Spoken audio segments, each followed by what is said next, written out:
Welcome to our podcast, Psychiatric Services, From Pages to Practice. In this podcast, we highlight new research or columns published online this month in the journal Psychiatric Services. I'm Lisa Dixon, editor of Psychiatric Services, and I'm here with our podcast editor and my co-host, Josh Berezin. Hi, Josh. Hi, Lisa. So before we jump into this month's podcast, I wanted to ask you to participate in a brief survey about the podcast. We'd really appreciate hearing from you. To complete the survey, please go to ps.psychiatryonline.org/podcast and select the link at that page. Your answers will remain entirely anonymous, and we would be very grateful for your feedback. That's ps.psychiatryonline.org/podcast, and you'll see the survey link there. Again, you can complete the survey anonymously, and it won't take more than a few minutes. All right. Well, we're really looking forward to hearing from you, and we can get going with today now, yeah? Let's go. All right. So today we're going to look at 3 articles from the journal that have been recently published online. We're going to take an inside look at mental health programming in religious congregations, explore direct-to-consumer advertising effects on medication adherence, and also look at modeling suicide prevention strategies in the medical ER. All right, so let's start with Eunice Wong and colleagues' study on prevalence and predictors of mental health programming among U.S. religious congregations. So this is not something that I usually think about in practice, kind of the role of churches and religious congregations, but this is like a big thing. So they introduced their article by kind of letting us know that a fifth of adults in the U.S. have mental illness during a year.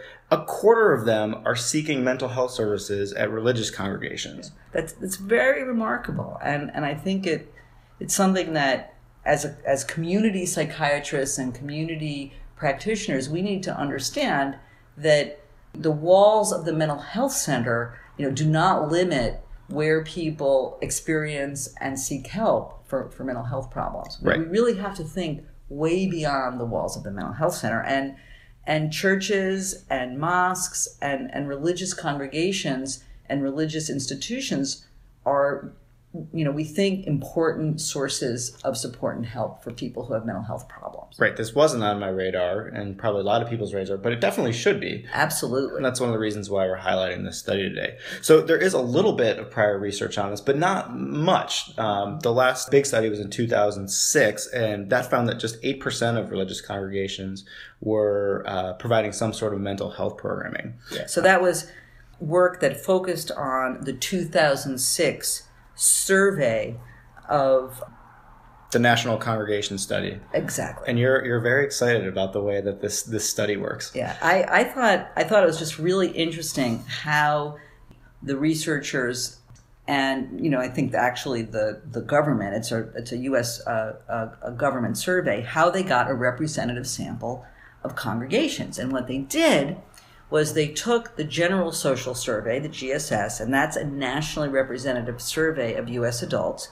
And this survey, I hope other people are as excited by this methodology. I'm getting excited. You're inspiring me to be really excited about this. It's just these are simple things that are never so simple. So anyway, going back to the story, they looked at the General Social Survey in 2012, which asked people whether they attended religious services at least once a year.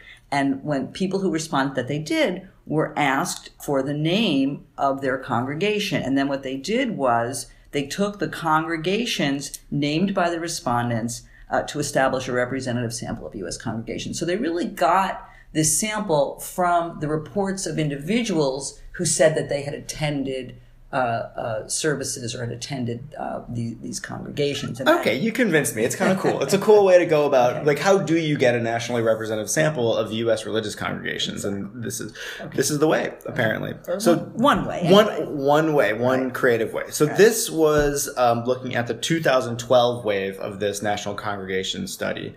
And so this wave actually asked these congregations specifically about whether they were providing mental health programming. And they also collected all this information about congregations' demographics and community settings. And so you might ask, well, how many congregations were surveyed? Or how many responded? And that turns out that there was 1,331 congregations participated in the survey, which was a 73% response rate. So pretty good. And about a quarter of those congregations, it turns out, are providing mental health programming. Yeah, so almost 25%. So they also looked at all of those other variables that we mentioned. They were trying to figure out what predicted whether or not congregations would provide this mental health programming. And some of the biggest effects were for congregations that employed staff specifically for social services, had about twice the odds of providing mental health programming. And the same went for congregations that provided health-focused education programs. So those were factors that were internal to the congregation. And then as far as external factors, congregations that did a community needs assessment also had about twice the odds of having mental health programming. And the same went for congregations that were in predominantly African American communities. And then there were a couple other that had some lower significant odds ratios. Those were younger congregations. Yeah, so those congregations were slightly more likely in the multivariate analyses to provide mental health services. And similarly, when the percentage of members of the congregation with a household income greater than $140,000 was higher, those congregations were also slightly more likely to provide mental health services. And then there was one that surprised me. Again, I realized that I live in a total bubble here, but one of the findings of the general survey was that 29% of U.S. congregations use the practice of speaking in tongues. So I really did not know that. Yeah. Well, and interestingly, the congregations that used that practice also were markedly more likely to provide mental health services. So not only is speaking in tongues relatively common, almost 30%, but it also contributes to the possibility of providing mental health services. So there may be some link to these two practices. And for us, I think in mental health, it's really kind of interesting and exciting that these two things go together. Yeah, I mean, I'm just very curious about like this sort of overlap. Like, what are these congregations' view of mental health treatment, symptoms? We talk a lot about providing culturally competent care. We could learn a lot from these congregations who offer mental health programming about what sort of things look like in the community. I mean, the nice thing about this study is that it is like a real jumping off point for us to have some sort of data about these sorts of interactions that we just don't know very much about and don't think of enough. And so I think that some of the takeaway points are that certainly there's evidence for more delivery of mental health services by congregations than we previously understood. We have some information about what types of congregations and their activities are more likely. And so perhaps we could help congregations, connecting them to things like the ability to do external engagement and assessing the needs of its community. But ultimately, I think, it gives us some forward momentum to try to further understand what works, what doesn't work. Are these services helpful? Are there ways that we can support effective delivery of services in these settings? Right. So we can learn a lot from the congregations, and hopefully we can offer a lot to the congregations in return. Exactly.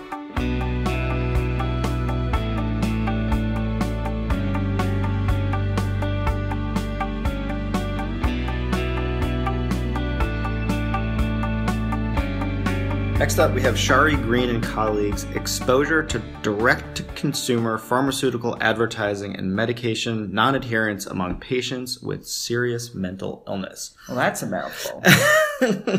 Yeah, I think I got it out there. Right. So DCPA or DCTA. DT. I'm just going to say direct-to-consumer advertising because that's sort of like on the tip of my tongue. I always think about direct-to-consumer advertising as getting people to take medications, right? That's what at least the advertisers... Yeah, that's what they hope for, right? That's what they're looking for. But this study is actually looking kind of at the opposite effect about whether or not direct-to-consumer advertising is having people stop taking medications. So this group devised a 13-question survey in an outpatient clinic in Baltimore that serves mostly seriously mentally ill population. So they asked for some socio-demographic information, and then they had a measure of non-adherence, which they defined as missing 2 or more days of a medication in a week. And then they also asked whether they'd been exposed to direct-to-consumer advertising, and they're trying to see if one predicts the other. Right. So they used a convenient sample, so they were just trying to get people who were attending their clinic to fill out this survey. And they got 246 people to fill out the survey, which was just about 40% of the people seen in the clinic during the study period. And what did they find? So they found that almost half of the respondents, and again, this is in an inner city clinic in Baltimore, reported exposure to direct-to-consumer advertising. That's almost 50%. I thought that was actually quite a lot. You were expecting a lower... I had thought lower. It would be interesting to actually find out where they had the exposure. Was it on TV, online, etc.? But anyway, and they found that 42% of the sample reported non-adherence. So then the question is, let's put together the exposure to the direct-to-consumer advertising with the non-adherence. And what they found was that 61% of those exposed to the direct-to-consumer advertising reported non-adherence, compared with only 26% of those not exposed. So there was a markedly significant association between exposure to direct consumer advertising and non-adherence in the sample. And then they did a multivariate analysis to see how all of that shook out with the covariates. And what they found is that there was about 5 times the odds of non-adherence in the group that was exposed to direct-to-consumer advertising, even after adjusting for sociodemographic factors. Yep, and diagnosis as well. And then they asked a couple of questions that I think, again, we're very interested in. How to interpret the responses is something that we can discuss, but they found that 60% of those who were exposed to the direct-to-consumer advertising who also reported non-adherence reported that they either changed how they took their medication or stopped taking their medication, specifically as a result of exposure to side effect information. So that's one sort of interesting finding. Of course, one of the things we always have to think about is this is their, retrospective recall, and we only know what they're telling us. We only know how they think about their behavior looking back. But it is pretty remarkable that almost 2/3 reported that watching or seeing these ads affected how they took their medicine. Yeah, I mean, it's a thought-provoking study, right, just in general. I think one thing to mention, even before we go into any more results, is that they didn't specify psychiatric and medical drugs. So this is all direct-to-consumer advertising, right? I mean, there could be a really different effect between the two of those, but they weren't able to look into that. Well, and then another, again, just provocative finding, I thought, was that less than half of the people who were exposed to direct-to-consumer advertising waited to or spoke to their physician before making changes to their prescribed medication. So there was, I think, some question about how people interacted with their physicians regarding the knowledge that they got from the direct-to-consumer advertising. Yeah, and I think this is the really interesting point about the study, is about how and when and where people get information, and then what is the communication and role of the provider in that. Is the provider the one who's giving the information? Are they responding to information that they've gotten from an outside source? Like, that's really, I think, where this made me think a little bit more about what our role is. Right. Well, and so someone could say, oh wow, direct-to-consumer advertising is terrible because it informs people about side effects and suddenly they're not taking their medicine, and so we have to banish all direct-to-consumer advertising. And I'm obviously saying this in a provocative manner, but, let's just assume that all the cause and effect links that are suggested by this study are true, which we don't know, but let's just assume that they are. I think there's another way to understand this, which is maybe this is telling us that we as providers are not having an adequate discussion around side effects with clients. If they then see something in an advertisement that really isn't even necessarily focusing on that, because of course the advertisements are really trying to emphasize the positive effects of the medication. So these are sort of almost afterthoughts, that they'll say, you have to, this medication causes blah, blah, blah, blah, blah, the blah, speed blah, it up part at the end. Right. Yeah. And yet, if this is new information for people or information that frightens them, it challenges us to do a more effective job in discussing all the benefits and the adverse effects of medication. Do you think that physicians, psychiatrists are reluctant to go deeply into side effects and sort of hope that people aren't going to have a side effect or they're not going to know about it?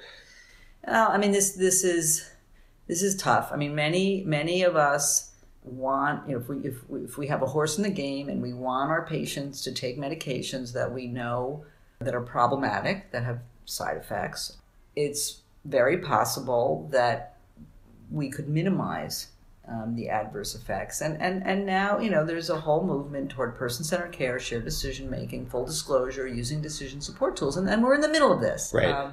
This is not a simple situation.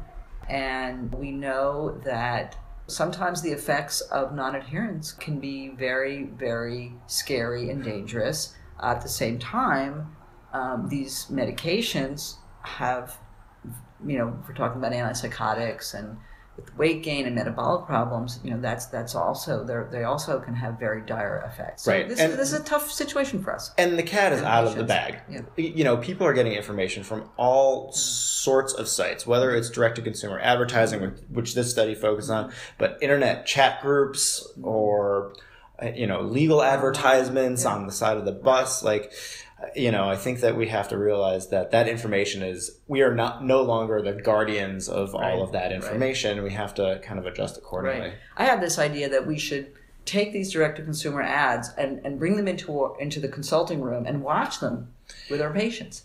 If they're going to be watching them anyways, and this study suggests that they are, then we should be in the room to be able to say, well, those top three, those are real things to worry about. But the rest of them, I haven't seen in my 20 years of practice. And for you, I'm not, I think that is a provocative idea. Right. And you heard it here first. Yeah. And the key issues here are how direct-to-consumer advertising has penetrated into the lives of our patients and their families, and that we have to, the limited communication that this has generated, and it's a challenge to us.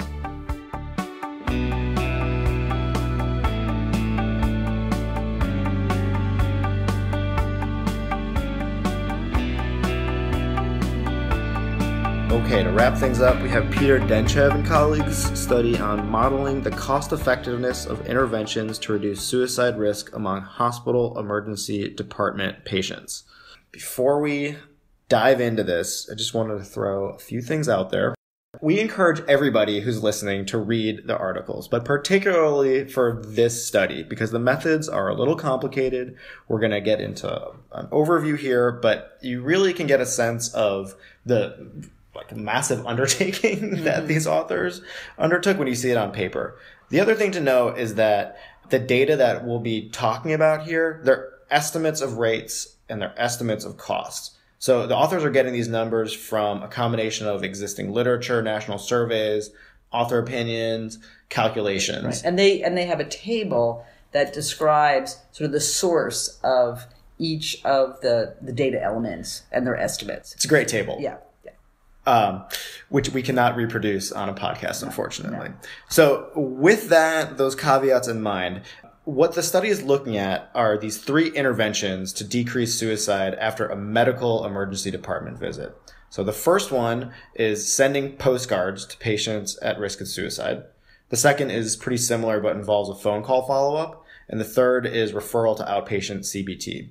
So all of these have been previously studied. The idea here is to figure out what their cost and impact would be if they were kind of applied broadly to regular medical emergency department practice. Right. And I think that, again, the context is we know from a lot of research that individuals who are discharged from emergency departments are at greater risk for suicide. People who present with suicidal ideation and suicide risk at the ED are at great risk upon discharge. So if we could just reduce that risk, we could possibly begin to make a dent. So that's why this is an important question to be asking. Right. So now I wanted to kind of kill the suspense and jump into the results, don't kill the suspense. We want the methods. We have to have. The methods are so important. And so I'm the method person, you're the results person. Let's go a little bit further into the methods. No, but now so this is good because the results person is going to try to explain the methods and the methods person is going to try to explain the results. So with, again, apologies to statisticians, just this is a broad overview of what the methods entail. So what I kind of imagine here is kind of like a big machine that has a bunch of knobs that investigators can tweak. So what percentage of people who present to emergency department will be medically admitted? What's the sensitivity and specificity for suicide screening for that group? What percentage of them will be at high risk for suicide? Of those, what percentage would die by suicide? So that's just like one scenario for a potential path of the ED. And they have to make all these different estimates for all of the scenarios for 4 different paths to the ED. Then they have to estimate how each of these 3 interventions would change the outcomes and make estimates for the costs associated with all of this. So basically, lots and lots of estimates. Right. And it's really this big, like you said, this image of this big machine with all these dials. And what I think they did was they used evidence, they used expert opinion, and they used science to try to make the best estimates possible. And then what they did is then they tested how durable their findings were to changing different estimates. And that's sort of the big picture of the study. And we're not going to say anything more about the methods because it's very complicated. But we think that it's worth that what the questions that they're asking were very much worth the time on this podcast to discuss. I will just say one more thing is that if you got a little bogged down in that, they're basically trying to figure out risk. Is one of the big things they're trying to figure out. Who's at high risk, who's at low risk, who's at no risk when you're discharged from an emergency department. That becomes a really complicated question that depends on where you are in where you've been triaged and screening and outcomes. And so that's why they generate all of these different estimates. Okay. All right. Okay. So what did they find? Now we can get to the punchline. So they found that the mean costs per patient were $1,962 with usual care. And so that's the reference. Compared with usual care, mean costs were 0.07% lower with postcards or letters, and 0.05% and 0.25% higher with telephone outreach and CBT. So they translated that into dollars too, right? Mm-hmm. Well, we'll get to that. So here we go. So compared with usual care, right? The postcard or letter intervention was dominant. Okay, so it had both lower costs and better outcomes. So the outcomes for each of these were better. And when we threw in the postcards, the costs were actually lower. Okay, so that's dominant. No problem there. When something is dominant, you do it. Right. Okay. The other 2, telephone follow-up and CBT, did have increased cost, better outcomes. So then it becomes the issue of, well, how much more was the cost and how much better were the outcomes? That's the cost effectiveness. Right. And so the estimated mean incremental cost per life year was $4,300 for telephone outreach and $18,800 for CBT. And so basically the punchline is the model found that all 3 are cost effective if you assume that society is willing to pay $50,000 for a year of life, which is basically reasonably thought of as being a reasonably conservative estimate. Mm-hmm. So at the end of the day, all 3 are reasonable to do. Okay. What's your one-liner on the study?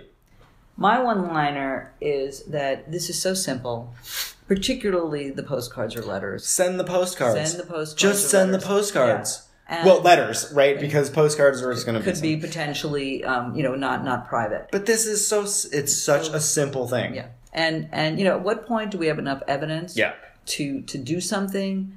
I would suggest that this paper sort of starts to put it all together. The estimates are very robust. The findings are robust to different estimates. And I think that we really have to start to think about making system change around the issue of suicide, which is really becoming singularly a terrible, terrible and tragic health problem in our time that's getting worse. Well, that's it for today.